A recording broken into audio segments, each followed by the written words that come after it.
I used to believe my parents and believe my teachers and that you should have respect for your elders and betters, and that the men upstairs knew what they were doing.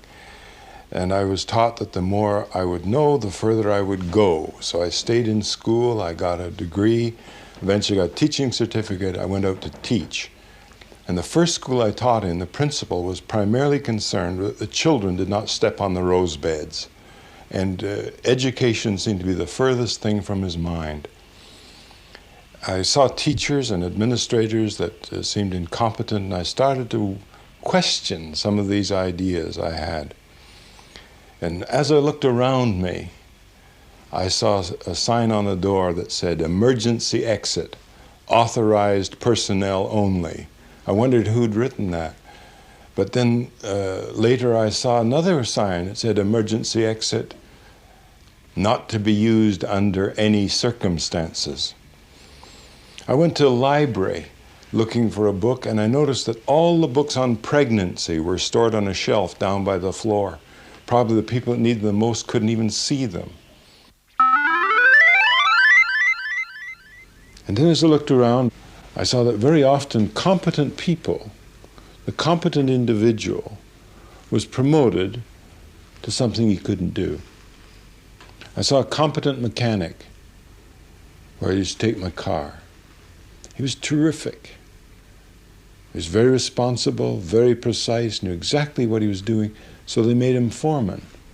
Now he's no longer fixing cars, and he's trying to manage other mechanics. And he's very incompetent, doesn't do this well. He's really a competent mechanic and an incompetent foreman. I saw competent engineers getting promoted to supervisory positions. They were great at dealing with things and incompetent at dealing with people. And over again, I saw this phenomenon, and I called it the Peter Principle.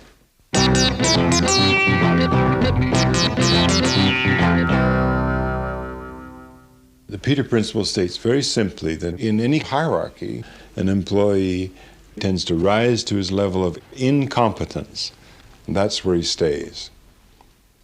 And one of the biggest problems in the United States, the problem that most psychiatrists are dealing with today, is a problem called the identity crisis, where people have lost themselves in the hierarchy.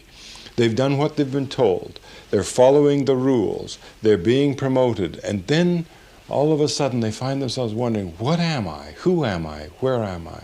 But mainly, who am I? And they're lost in the process of being promoted and trying to conform to what the hierarchy expects. They've lost their own identity. This is a major problem.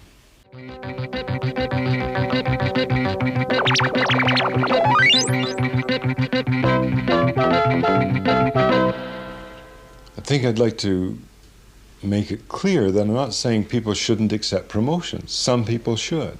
Some people enjoy power, enjoy authority, enjoy responsibility, and others find it a burden. It drags them down. It makes them feel that they're responsible for more than they should be. Any boss, manager, or chief executive who spends a lot of time reminiscing about the good old days, complaining about the quality of his employees, complaining that the competition is too strong and so on, is not really enjoying the challenge of that job.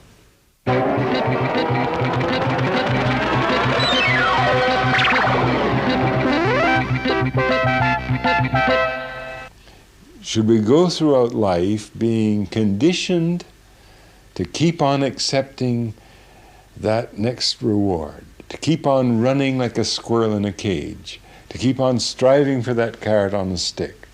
Or should we use our ability to be rational and think about, where am I going? What is the purpose of my life? Is reward through promotion the reward for me?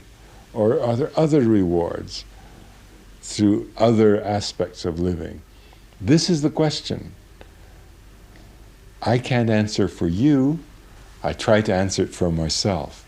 Each individual can use his ability, his rational ability, to analyze a situation. And this is where the Peter Principle, written as humor, as satire, to help people laugh at the problem, can actually help people make some of these very important decisions in their own lives.